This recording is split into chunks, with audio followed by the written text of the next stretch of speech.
Welcome to the DBS 2021 virtual event. We are starting now with Session 2, Business Strategies and Approaches for Broadcast and Media.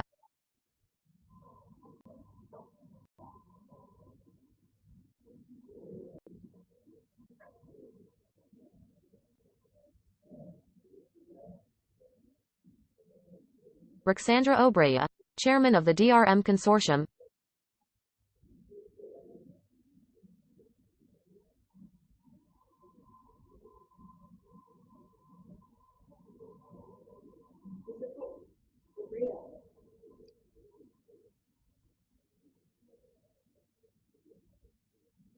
And Prashant.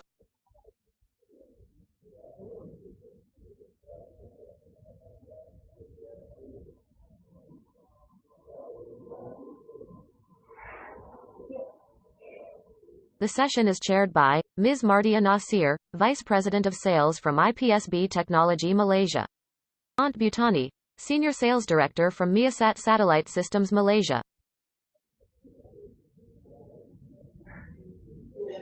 Hello, hi, good morning. This session everyone. will be presented by Joan Warner, CEO of Commercial Radio Australia.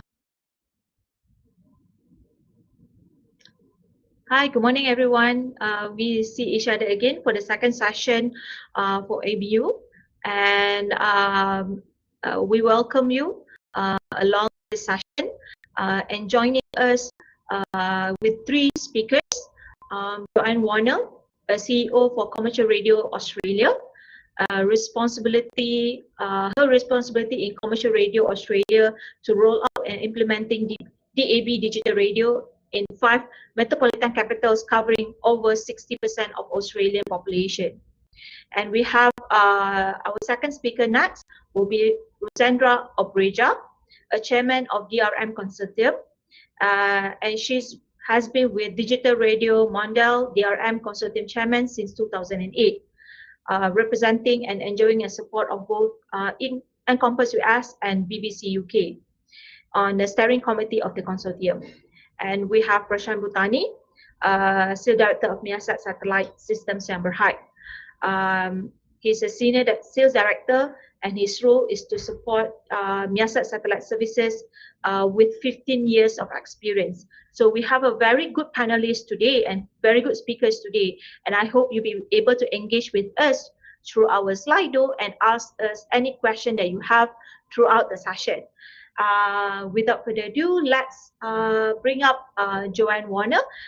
She will be on a recording session. Good afternoon from Sydney. Firstly, thanks to the ABU for all the good work you have been doing in keeping broadcasters across the region both informed and in touch with each other. And thank you everyone for tuning into this session. It's now 16 months since the start of the global pandemic of COVID-19. And while uncertainty does persist throughout the globe, there is significant variance in how it's being felt across lots of different areas. I'll focus in what's happened in Australia over the past 12 months and business strategies that have helped us in radio move forward past the pandemic. While we've been fortunate to have passed the worst, the pandemic has resulted in some fundamental changes to our economy as a whole and to the media sector in particular. Firstly, we saw a massive acceleration in the adoption of digital services across many industries, including banking, entertainment, retail and grocery shopping. Some studies say that 40% of all small businesses here made changes to their operations, such as making their products available online, offering home delivery where they did not before, and spending more on their social, web and digital marketing presence. This focus on digital has seen advertising dollars continue to shift away from so-called traditional media to social and online, particularly to the digital giants, Facebook and Google. The impact on local media has been severe, with consolidation, cost-cutting and closures across the media sector last year in Australia. Particularly hard hit were magazines, regional television and regional print media. But radio has not been immune. At its worst, Australian metropolitan radio ad revenue was down 28% year on year in the September quarter of 2020. We've since seen an improvement, the December quarter 2020, showing that we were only down 10% year on year. And we do expect further recovery when we announce our quarter 1 2021 figures in a few weeks.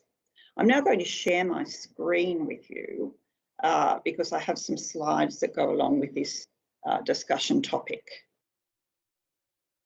Now, to its credit, the Australian government recognised the importance of a healthy local media sector and put in place a number of initiatives over the past 12 months to support our industry.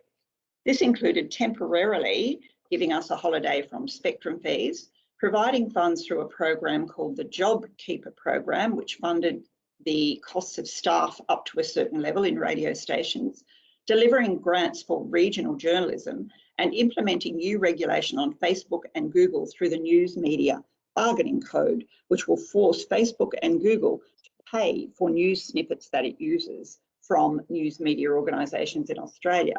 The government also continued to use radio as an important channel for their COVID information and vaccination rollout campaigns, with up to 18% of total marketing spend used on radio. While we've gone through tough times, it's important to remember that radio does remain one of the most successful mediums at reaching and engaging listeners. 95% of the population listens to radio each week in Australia, with average time spent listening at a healthy 13 hours and 23 minutes each week. We also saw the number of Australians listening to commercial radio reach a record high during 2020. When you consider the increasing competition for consumer attention, this is an excellent result and reinforces the undeniable importance of audio and radio in particular as a fundamental way people experience the world. We can also be very proud that as local broadcasters, we continue to meet the needs of audiences during this challenging time, with many staff working under difficult conditions to provide vital radio services. Radio's move to becoming a truly multi-platform business has been key to not only retaining but growing our audiences here in Australia. Multi-platform delivery is key to making sure listeners can access radio anywhere, anytime, on any device. We are live and local on AM, FM, DAB+, and online. We are on demand via catch-up radio podcasts. The industry-owned radio app allows people to listen to 400 Australian radio stations, including DAB+ stations, using a smartphone or a smart speaker. This strategy has delivered strong results through the pandemic, as we saw many listeners switch from listening in the car to working and listening at home. In the December quarter, we saw a 25% year-on-year increase in the number of Australians listening to radio via smartphones. That is reach of 17% of the population. A 27% lift in those listening to radio via PCs and tablets. A 15% rise in listeners to DAB-only stations. A 58% jump in listeners via smart speakers. This was off a very small base, of course, but shows enormous potential. Still, 85% of listeners tune into radio via broadcast. Let's not forget that broadcast is still the main channel for listening to radio, but all of these other channels are very, very important in making sure that radio is anywhere, anytime. Partnerships with Google and Amazon Alexa to integrate radio app into smart speakers mean listeners can now simply ask their voice assistants to play a radio station by name. Before these partnerships, the radio function only worked correctly 25% of the time on Amazon and 40% of the time when users requested a station. This was an opportunity too good to pass up. If we want people to listen to radio everywhere, we need for them to be able to open their AI device box, lift it out, ask for their favourite radio station and get that immediately. The industry app has been key to this access being improved. Google says there are now around 700,000 Google smart speakers being used to listen to radio using radio app in Australia each month. In addition, live Australian radio is now the 4th biggest use for Google speakers. In October, radio networks ran an on-air campaign to tell listeners that you could access radio easily on smart speakers. I'll play you one of the ads now. Did you know that you can play your favourite radio stations on Google Nest speakers and displays? Next time you want to listen, just say, "Hey Google," then ask to play a specific station. So if your hands are busy scrambling eggs, getting dressed, or packing the kids' lunch, use your voice to turn on, turn up, or change the radio station, all hands-free. And for a limited time only, get a Google Nest Hub for only $79 on the Google Store. Requires Wi-Fi and compatible device. T's and C's apply. Okay, so there was a very short ad, but it's really just telling people if you buy a Google device or an Alexa device, you now will be able to get your favourite radio station. In fact, through our work with Google and Amazon, there are now 3,642 ways to ask for 400 radio stations in Australia. So the ubiquity of radio is being encouraged through the use of Google and Alexa speakers. We're back in rooms where we haven't been for many years, with the traditional radio not being placed in bedrooms, for example. Another area in which we're working is the podcast space. The radio industry has invested heavily in podcasting. We don't see podcasting as a competitor for radio, but as a complementary platform and a new source of revenue. Broadcasters package up their radio shows as podcasts, which allow people to listen to their favourite show or highlights of the show on demand at a time that suits them. Broadcasters are also major publishers of original podcasts and provide sales representation for independent publishers and creators. In October 2019, we launched the Australian Podcast Ranker with Triton Digital to report on podcast consumption. Some highlights of the data are that publishers in the ranker delivered more than 2,600 podcasts in 2020 that were downloaded 420 million times.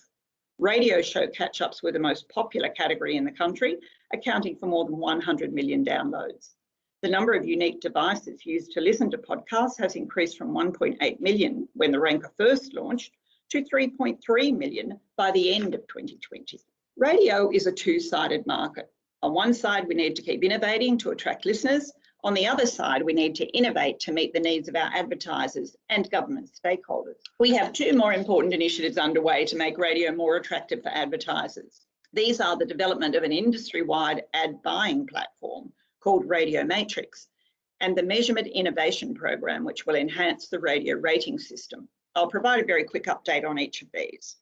The radio ratings, based on surveys with 70,000 respondents each year, has been the gold standard for audience measurement for many years. It will continue to be the bedrock of the measurement scheme in Australia for many years to come, because it is the most reliable, comprehensive way to measure radio listening, which takes place, as we all know, across many places and many devices. As I've spoken about before, we've been working with GfK to investigate a hybrid audience measurement system. This will bring together survey information with data from multiple sources, including digital listening, to deliver enhanced audience data and deeper insights. The Measurement Innovation Program is being developed alongside a new industry-wide ad buying platform called Radio Matrix. Radio Matrix will revolutionise how media agencies and advertisers plan and buy radio and podcast advertising. Through Radio Matrix, buyers can easily connect with every commercial radio station on one powerful platform. Buyers will be able to use the platform's advanced targeting and reporting capabilities to see what radio spots are available across 360 stations, understand who's listening with integration of official audience data, and collaborate on campaigns with radio networks in a cloud-based digital workspace. We are currently working with leading agencies here and radio networks on the rollout of the online briefings and proposals module and shared workspace. So, as you can see, radio is embracing digital change on many fronts. Our business strategy is focused on a total audio approach that improves the experience for both consumers and for advertisers, maintaining the scale, mass reach, and reliability of broadcast radio, which is still the bedrock of radio, improving the consumer experience and the availability of radio and other audio content via connected devices and voice technology, building new audiences and revenue streams through podcasting, and working together as an industry to create a unified approach to audience measurement and buying. The competition has never been more intense, but there is growing excitement around the future of audio. As long as we can meet the needs of our listeners to be inspired, to connect, to be uplifted, informed, and entertained, then as an industry, we have an enduring and important future. I'd like to say, have a great conference. I think radio is strong and will remain strong. Broadcast is key, but so is ensuring radio is available on every single platform possible. So have a great conference, and I'll hand now back over to the moderator, and hopefully see some of you in person sometime soon. Bye.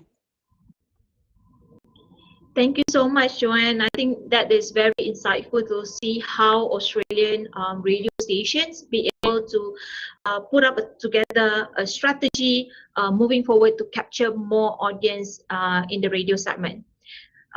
So if you have any question, please do put up those questions on Slido so that we'll be able to discuss it at the end of the session. So the next speaker, I would like to welcome Ruxandra Obreja for the next session. Good morning or good afternoon. This is the first of the 3 DRM presentations at DBS 2021. You know me, I'm Ruxandra Obreja, the DRM chairman, and I'm going to talk a little bit about new things, about the DRM standard, how it can be fully used, not only in AM and FM, but with all its benefits. Now, I don't need to remind you that we live in very troubled times, in times of the pandemic. But at the same time, we have great strength in radio. There are 6 billion radio sets in the world, and they are for many people the only means of getting information about their world and what is happening beyond. You should remember that 3.5 billion people are not connected. No IP, no laptops, no iPhones, nothing of the sort. And for these people, radio delivers not only information, but gives them media freedom and a lot of social benefits, so important in these times. Digital radio expands all this. It's not only green and sustainable, but being independent of the local infrastructure and being able to reach any citizen, at least through DRM, radio becomes indeed the lifeline, the lifeblood of these communities. Radio is available without any subscription. It's free of access, and users can retain anonymity. This might not be important to some of you, but is very important in a lot of the countries, even in your continent. Of course, DRM can go from local, regional, national, and international with audio services, but also with cross-border lifeline services. DRM has a very strong foothold, and we've made a lot of progress in the last year, believe it or not. It has been adopted by India, Pakistan, and further afield by South Africa this last year, has been tested in Brazil, Russia, and many other places. And I will detail them for you if you have the patience. Now, we always get this question: if analog is so good, 6.5 billion radios, why should we go digital? And why use DRM at all? I mean, I will just repeat very briefly that DRM gives universal and free access to information, education, and entertainment. And it reaches all the citizens in a country or a continent. It means that you can do all this using a single technical standard at reduced costs, at a very efficient use of the spectrum. And you are providing your listeners with a digital media hub, which it means much more than audio. DRM also allows for a smooth transition from analog to digital radio. It doesn't need a completely new infrastructure, and it stimulates and gives an opportunity to local manufacturing and to the acquisition of know-how, which is so very important. As you know, our consortium is not for profit, and here are some of the companies, big and small, broadcasters, but not only, manufacturers as well, which participate in our work. Our work is to make the standard known, and we are not for profit. We don't live out of any IP licenses and all the rest. I will just quickly remind you, although you've seen this many times, that DRM works in all frequency bands. It works above the 30 megahertz, and we call it DRM for local or regional coverage. All the VHF bands, 1, 2, the FM band, you know it very well, and 3. And below, and this is the DRM for medium and large area coverage, AM bands. I gave a title to this presentation that DRM is both, if you want, very wide, very deep, very broad, because no matter which frequency band you are going to use, the benefits, the great benefits of DRM are absolutely the same.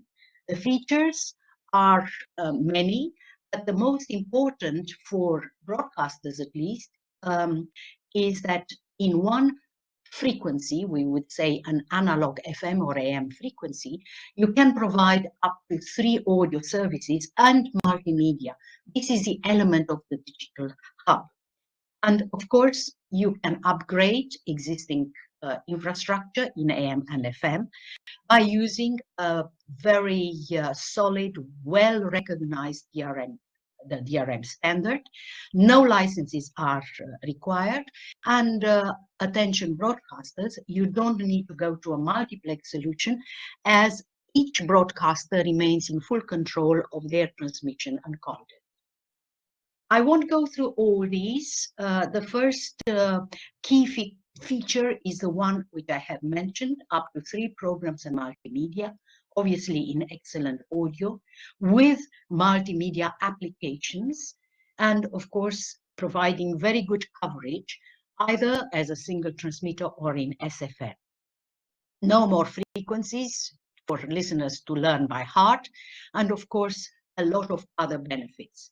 If you want to understand a little bit how DRM audio services and multimedia looks, or you might hear them, here is just a visual presentation in India, for example, where you have 3 audio services, if you can see them in sort of dark gray, and then you also have the metadata, the information that comes accompanying the audio services.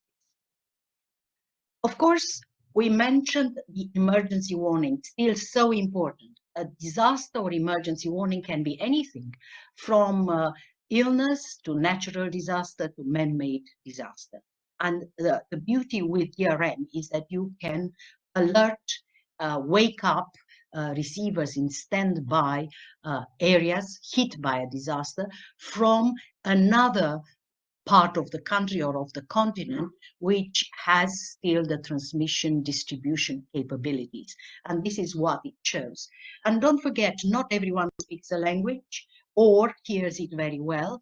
So in digital, you will be able to broadcast information about the disaster in several languages visible on the screen. How does it look?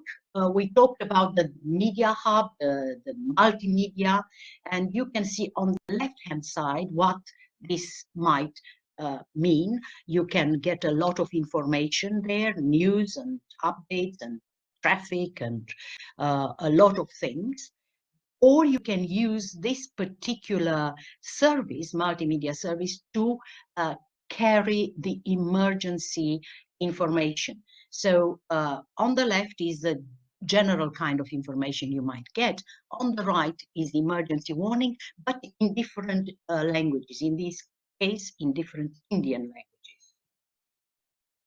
One thing we have honed a lot in 2020 has been DRM used for education.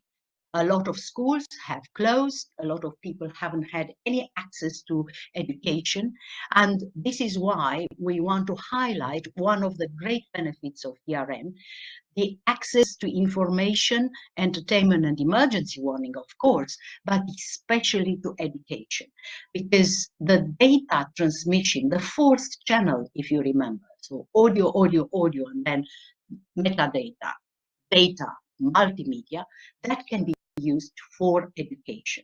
And that can be, of course, not a full handbook, textbook, but it can be enough information to keep students informed, able to learn, and all this without the need for internet.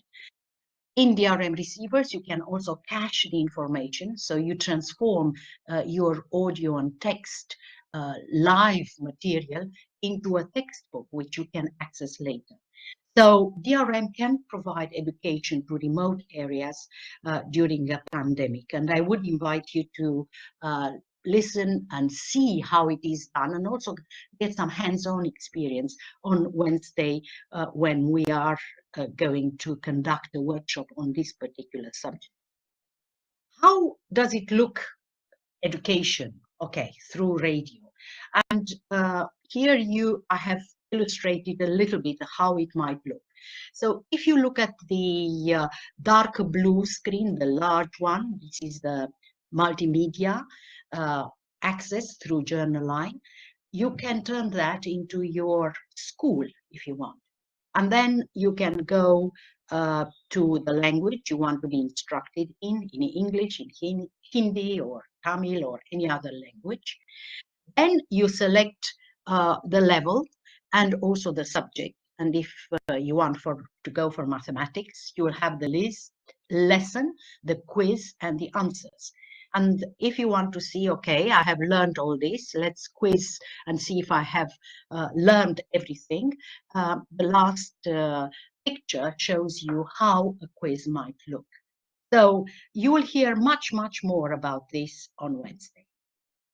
Or you can put the same information if you don't have enough receivers or laptops linked via Wi-Fi to a receiver. You can use it on public signage, which means a big screen like you have seen all over the world, which will be connected to the source of information, but via radio, not via other internet or other ways. It will be information carried terrestrially through DRM to this screen, which can be placed in the street, in a school, in a hospital, wherever you want. So if you want to find out more about how we have demonstrated all these features in India, please attend tomorrow's session, or learn about learning with DRM at our workshop. I mentioned I will give you a very, very brief overview of DRM in the world and what has happened. And don't worry, I'm not going to go country by country and continent by continent. I'm just showing you the key countries for DRM. And I will immediately go to our latest demonstration trial, which we have carried out in India, in Delhi and Jaipur, but this time trying to demonstrate the many advantages of DRM for FM. And we have a full presentation tomorrow on this, but I just thought I would mention it and show you exactly how we carried also our own measurements on professional receivers. And very interestingly, you see here on the top a car. This is a Hyundai with a Mobis head end, receiving this time not only DRM in AM, as in India there are about 3 million cars which can receive DRM in AM, but also DRM in FM. And this is also backward compatible. In other words, the units already in the cars can be upgraded. Then you see a standalone receiver and also the mobile solutions that DRM has worked on. So this was India. But I will just mention here that apart from India, China is doing a lot of DRM in shortwave, and Russia is still having a demo on DRM in FM in St. Petersburg on the air. It's now 2 years old. The report on the Russian DRM in FM trial has just been adopted by ITU, and I recommend you look at it. You look at all the trials if you are interested, which are freely available on our website. Indonesia has done very interesting trials and is on air with 5 DRM4 FM transmitters, especially for emergency warning, and Pakistan has adopted and mandated DRM. Brazil has just finished a very successful DRM in shortwave, and there is interest in shortwave, so don't think that shortwave has been abandoned. And there are very successful transmissions in DRM from Kuwait in the Middle East as well. Interesting to mention here South Africa. South Africa has mandated last July its support for digitization radio in DRM and DAB+. And you can see all the information here. And the same formula, this digital sound broadcasting, as it is called in South Africa, has been also adopted by 16 countries in Southern Africa, middle of the slide where I am mentioning SADC. There are, of course, other countries, Hungary, for example, broadcasting at the moment in DRM shortwave, United Kingdom, France itself doing tests towards India at the moment, Romania, and the United States. I mentioned Indonesia, and that is 2020 new thing. They have installed these 5 FM transmitters in DRM, and they managed and are continuing to transmit in digital radio, and also tested very successfully emergency warning, which is crucial for this. Now, everyone says receivers, and that has been the great step change in 2020 for us. There are now various solutions, as you can see, cars, home radios, and mobiles. And there are over 3 million cars on the roads in India, with almost all the big brands you know and love being able to present DRM in AM. And as I mentioned, the solution to upgrade it to FM is there and was demonstrated just a couple of weeks ago. So new brands have joined this enterprise, this rollout in India, like MG. That's why I showed this. The standalone receivers are many, and I'm not going to go through all of them. Gospel has really developed a lot of more receivers than what you saw last year. In the middle, you see star waves, and that's very interesting. Look at the left one, that is called a tuk-tuk radio, which can be, it's a car box radio, which can be installed in any car, really, without modifying the head unit or doing a lot of very complicated stuff. I mentioned here Gospel, and you can see it is very complex, very interesting, and it's got already a distributor in India. The prices have gone down a lot, and you can contact them and place orders. And they are ready to launch their 220 series, as you can see. This is very handy, portable radios, very attractive, and again doing everything from XHEAC, the codec DRM is using, emergency warning, and 60 station memory presets, and all the rest. This is an advanced radio. I mentioned the tuk-tuk radio, we call it car box, which worked very well in India. And it's really a cheap solution for getting digital radio, DRM radio. It's doing both analog, of course, and DRM in all frequency bands. And we also have phone solutions, which I showed you before, being tested and shown during the trial, which we have recorded basically step by step as well in India. I'm not going to play the video, but you can get it and play it to your heart's content. I remind you that a lot of the tests, a lot of the information about DRM is now available in handbook.drm.radio, and that you can get in touch interact with us, get the latest information, all for free, like the handbook as well, by writing to us or subscribing to our newsletters or joining our consortium.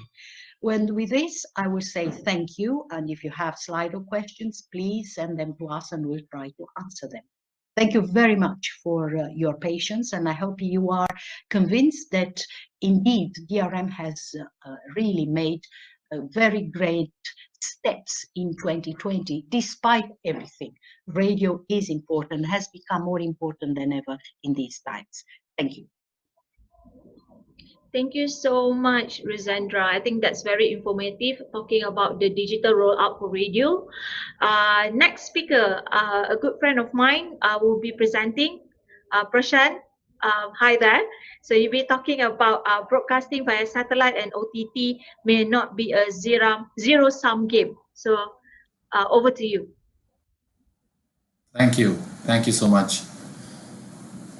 Good afternoon, everyone. Thank you, ABU, for this opportunity for MEASAT to participate in this event. Today I will be speaking a bit about how broadcasting via satellite and OTT video, which is over-the-top television, is not competing with each other in a manner that it is a zero-sum game. The two can very much coexist and thrive together, and I'll be spending some time talking about that.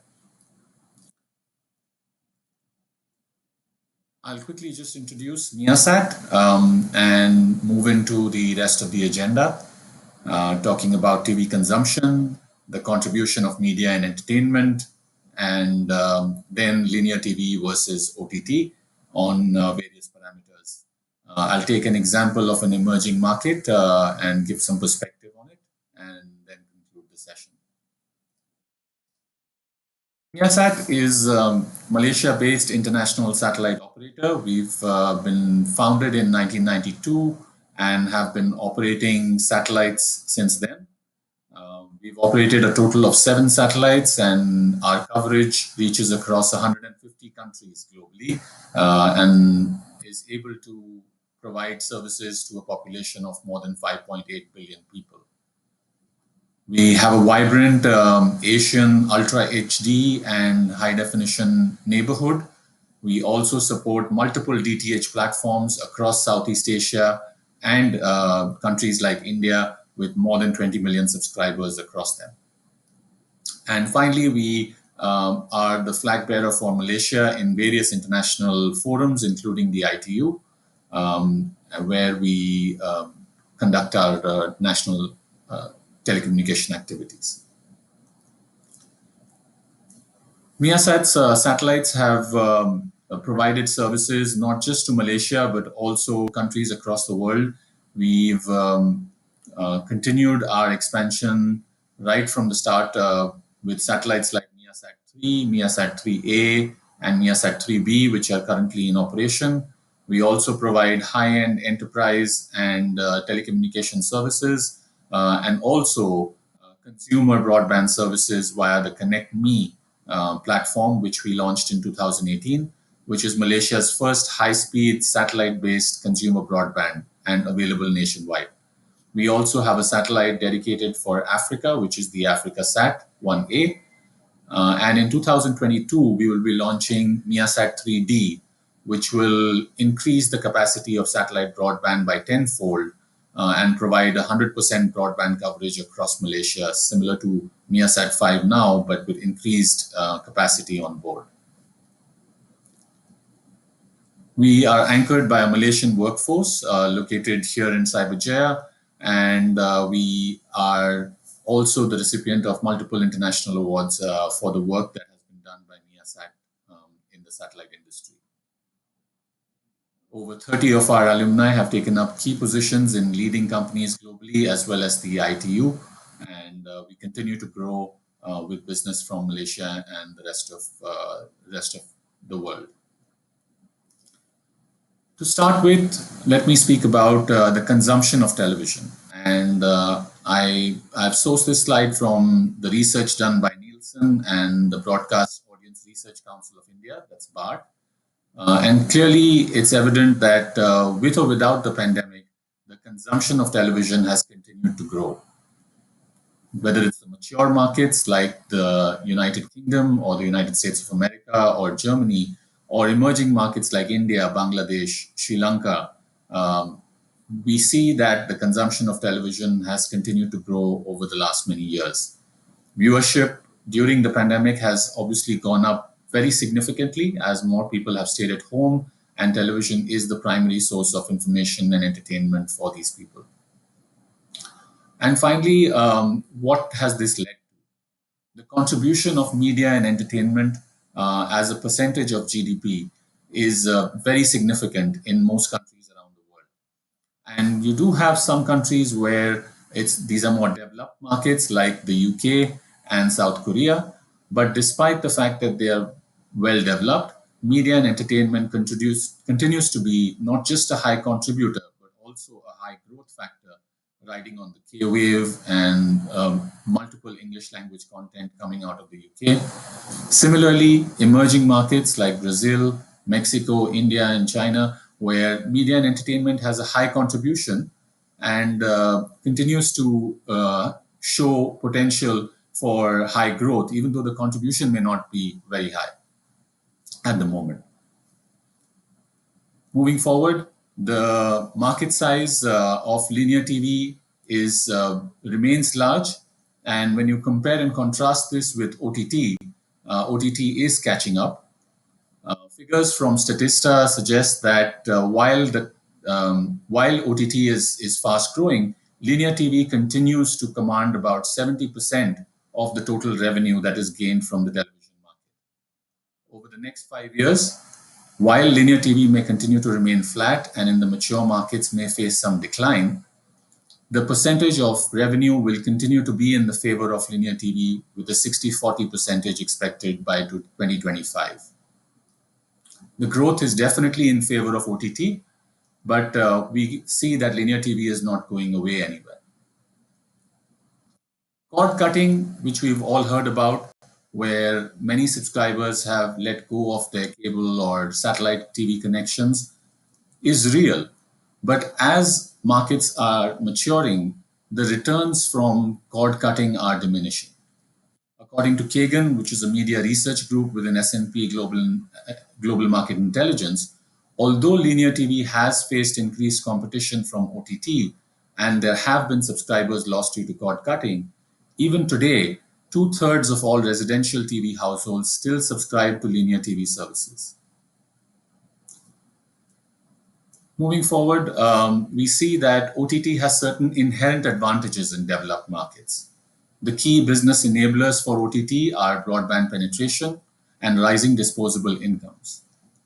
But we need to note that as the broadband penetration increases, so does the peak traffic volume and the contention ratios, which result in networks that are increasingly getting choked, and these hamper the viewing experience. We've all watched a show where we've had to buffer our content at some point or the other.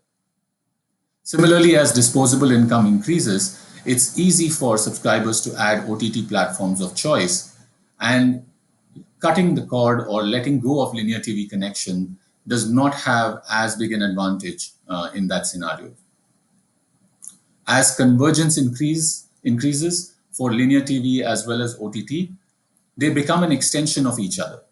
And there are similar content options on both platforms with different formats and features. Research suggests that while the percentage of revenue that is gained from OTT is going to increase, and it's going to be about 60-40 in favor of OTT, but the viewing hours that are spent watching linear TV and OTT does not show that linear TV is being replaced by OTT viewing to that same extent. More options is translating into more combined viewership from the consumers. We all know we are spending more times in front of the screen, whether it is our televisions or our mobile devices. And as a result, this is a bigger advertising pie for those that want to put their products out across these platforms. Over time, households that consume television have evolved, and television itself must do that as well.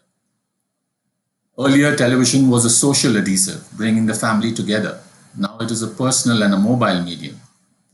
Until recently, households were investing in multiple televisions, one in each room or in multiple rooms.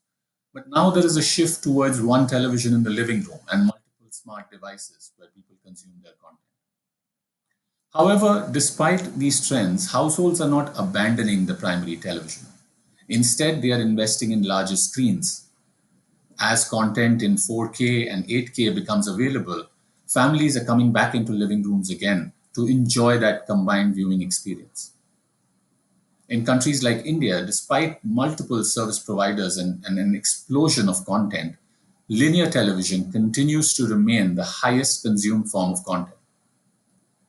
The preference for television content and OTT, and the fact that despite the additional consumption of this OTT, there is very little reduction in television viewing, suggests that the maximum OTT consumption takes place for catching up with linear television. You may have missed a show at a certain time or a certain date, and you use OTT to catch up with what you've missed on a scheduled program. Consumers, of course, are spoiled for choice. Perhaps there's a little too much today. If we compare and contrast linear TV and OTT, linear TV is a household purchase, whereas OTT is an individual's preference and generally driven by that. Linear TV lends to a family viewing experience, whereas on OTT video, selection by the individual takes time, and that's a part of the viewing process. Linear TV offers a consistent viewing experience, no matter what time of the day or what day of the month you decide to watch. With OTT video, there is a certain dependency on the quality of broadband that you have, and more often than not, you'll come across situations where at peak times, the quality of the video is reducing. Research from Xandr suggests that as the demand for OTT grows, subscription-based video on demand, or SVOD, will kind of saturate because customers are getting a bit frustrated with having to subscribe to multiple platforms to watch what they want. Consumers, according to this research, will tend to fall back on advertising-driven VOD, or AVOD, to meet the relentless thirst for content. And they will accept ads as part of the OTT offering, thus making it closer to the linear TV experience. Finally, the convergence of OTT platforms, either through mergers and acquisitions or reliance on local aggregators, will see that companies like Jio in India are going to approach the OTT providers like Disney, Netflix, and others and package them to the end customers. If we take a look now at advertising spends, we see that most advertising spends across countries are skewed still towards linear television. However, this particular piece of research from Xandr definitely shows that the growth in advertising spend on digital video is extremely fast, and the gap between the two is continuing to narrow in countries across the world, whether it is developed markets or it is the emerging economies. Finally, a perspective from emerging markets like India. I based this slide on multiple research sources from FICCI and Ernst & Young, and also from BCG and ORF. What we've seen is that in countries like India, linear TV still has the maximum advertising expenditure. Even today, more than 50% of the advertising budget is spent on linear TV.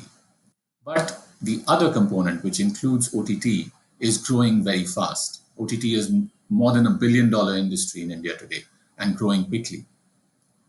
Research from Bach and Nielsen also suggests that the average time spent on linear TV is about 4 hours a day, whereas the average time spent on the smartphone is about 3.5 hours a day. And as a result, what has happened over the last 15 years is the total screen time has more than doubled. We would have seen this happening in our own lives. The fact that we're spending more time in front of a screen, whether it is a television or a smart device, indicates that the overall advertising pie is increasing, the overall viewership is increasing. Research from FICCI goes to show that the number of subscribers that are using digital platforms are growing rapidly. And they've split them into categories where you have those subscribers which are digital only, that is consuming only OTT. And you also have the mass consumers, which are consuming more of linear television. But the highest growth is expected in the bundled digital and the tactical digital space, which are essentially those people who have linear TV, but also have one or more OTT platforms. And in a country like India, we expect that despite the fact that OTT has grown so significantly and will continue to grow, the penetration of linear TV is still not at the levels of more advanced economies like the US and China. And there is tremendous headroom for growth of linear television, be it cable or DTH or free-to-air platforms. This clearly shows that linear TV and OTT have many such markets where they can continue to grow together. Finally, in conclusion, what I'd like to say is that linear TV viewing time has not declined. It has been complemented by OTT viewing on smartphones.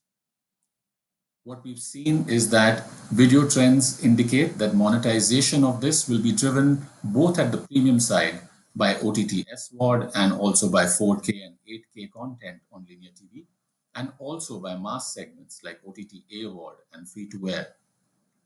While business enablers for OTT indicate an inherent advantage in the developed markets versus linear TV, there are many ways that this tug of war could go.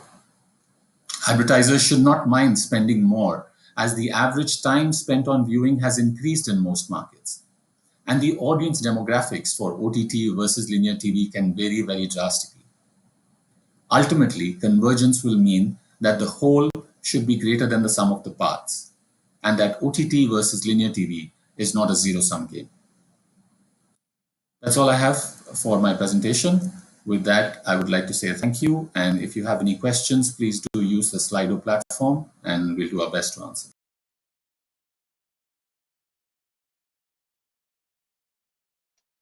Hello, everyone.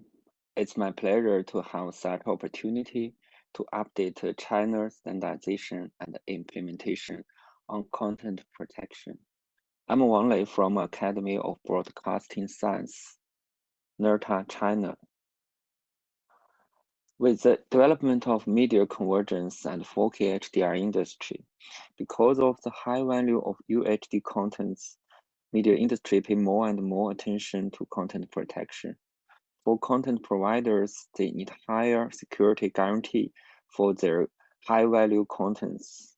For service providers, media convergence makes content service more diversified. Of course, we see a variety of DM solutions on the market now, which makes the content protection of media industry more complicated. On the basis of ensuring security, the industry's needs content protection can be low cost, fast deployment, and support various business models. Our opinion is content protection should be the standardized infrastructure of media ecosystem. To solve these content protection issues, China NERTA arranged ABS to study the technical requirements of current content protection. We sum up 6 main technical requirements, including common content encryption mechanisms to support both sync and the encryption of AVS, and the server-side content protection functions should be componentized for easier replacement, support cloud-based scalable, and support more new content service models. For client-side, content protection should be easier to be integrated to any chipsets, any operating system, and fit for the hardware security technologies. The last one is DM should support both broadcasting and video on demand.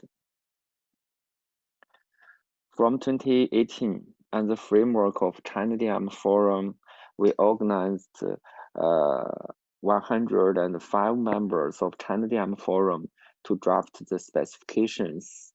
The members cover domestic industry chain, the international agencies like MPA, Movie Labs, Disney, and Rescue, etc.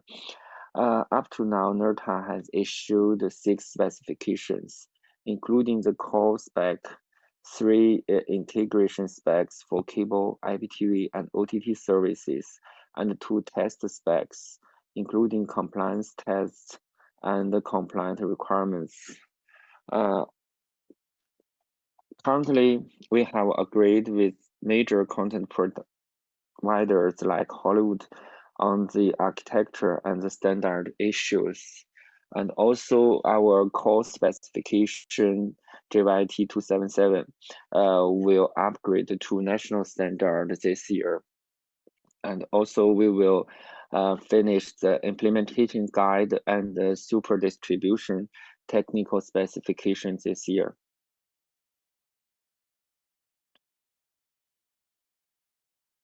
The issued specifications have 4 main phases to fulfill the industry needs. Firstly, for the content encryption parts, only the elementary stream will be encrypted, and we add content encryption information CEI to the content as extended data, which will make the encryption silent to content packetization progress. And also this will be easier to be transferred from transport stream to HRS and CMAF. Secondly, we design content encryption key gateway, and this gateway as a logical entity will be responsible for the content key management and secure distribution. This logical entity can be deployed to content provider side, service provider side, or even be implemented by a third-party agency. Then the industry can do flexible business they want.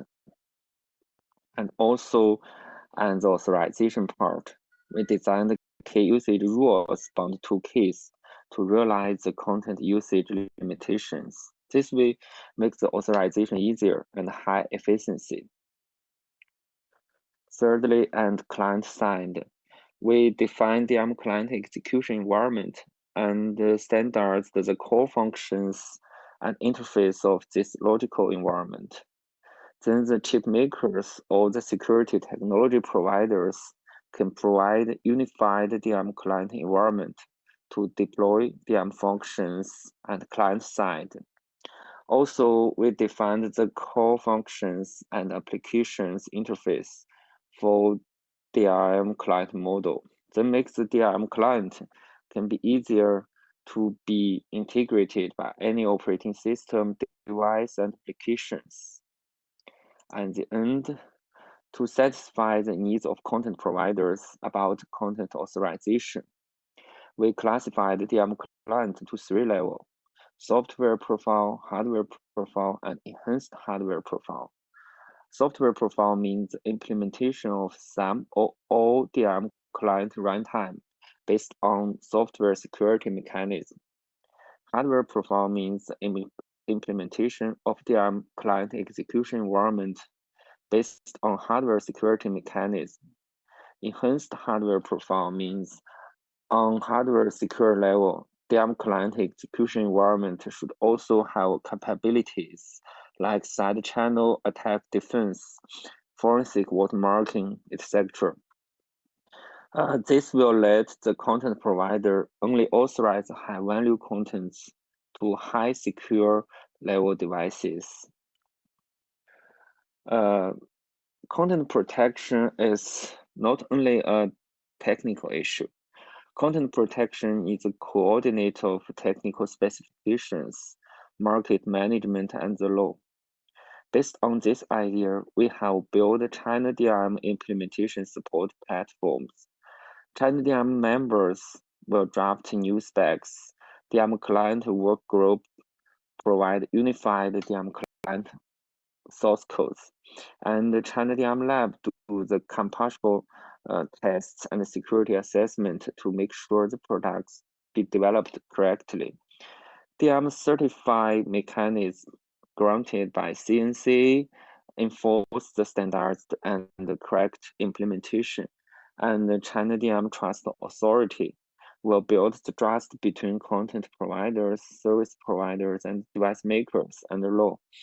And we through anti-piracy platform to find the vulnerabilities and do the upgrade in time, then set up such spiral rising loop ecology.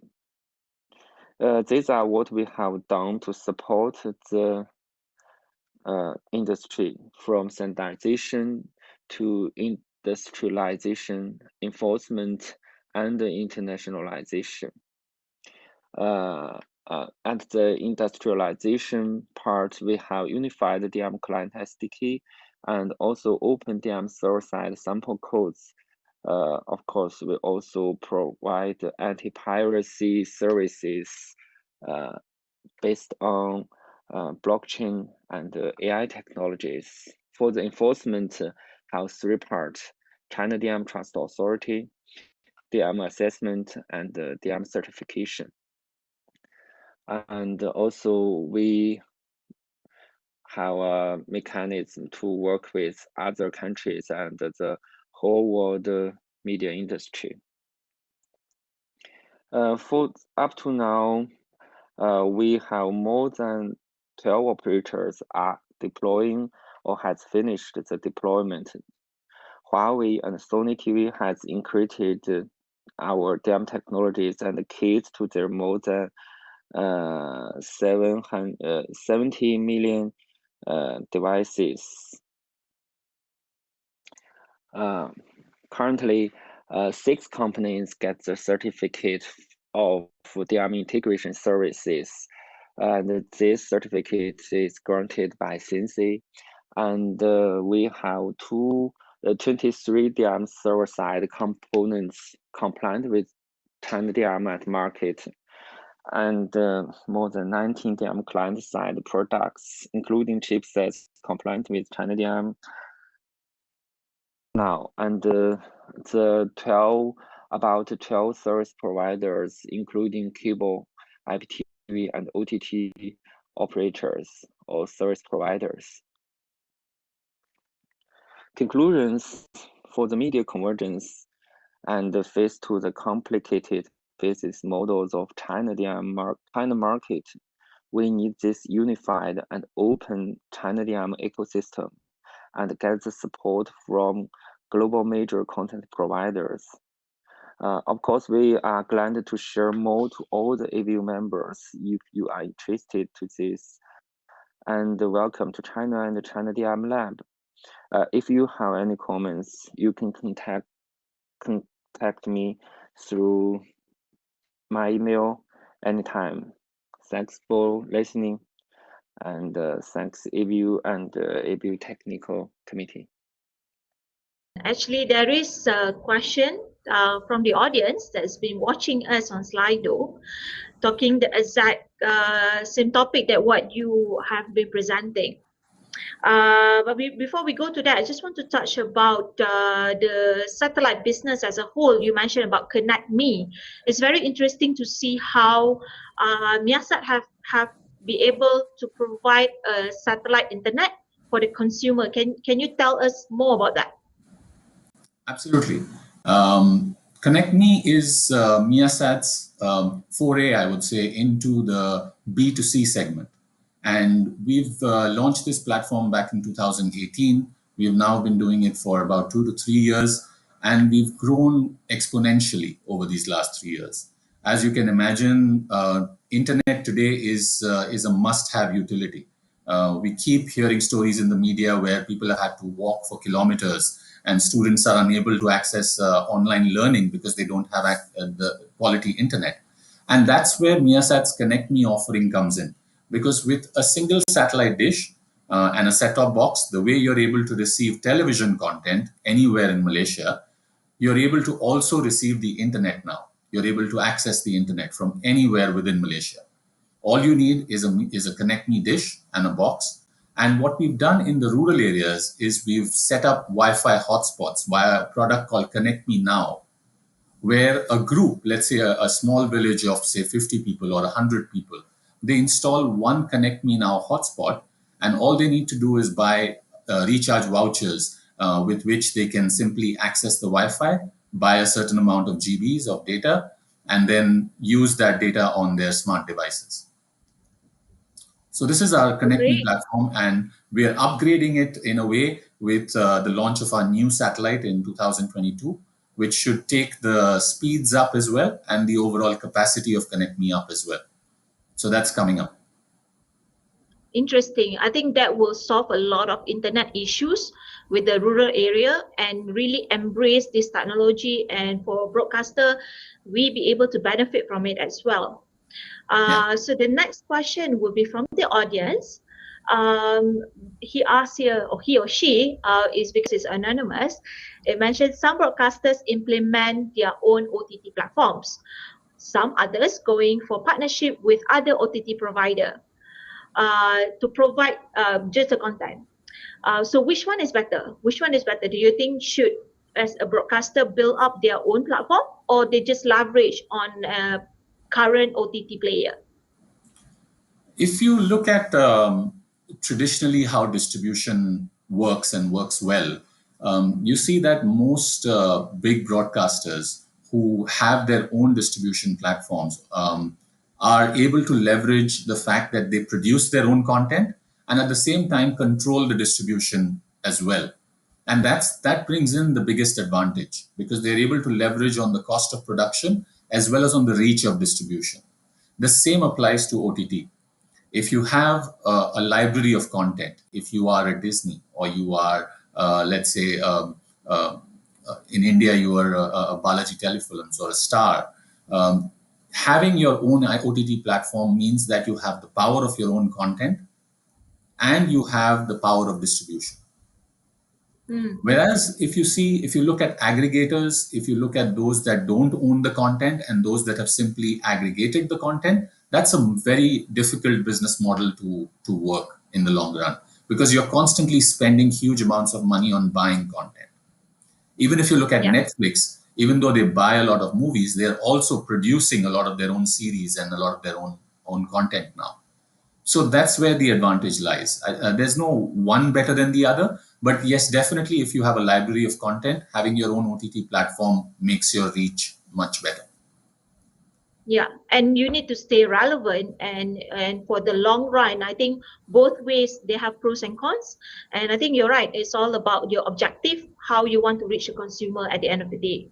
Yeah. So we actually have a few more questions. The next question will be, should there be more stringent regulation on OTT and online delivery to safeguard the interests of traditional broadcasters? Are we going to have an Uber situation where Uber kill off the taxi driver? So do you think an OTT would then have the same impact? I think this is a bit of a tricky one to answer, right? Because I can't speak on the behalf of regulators.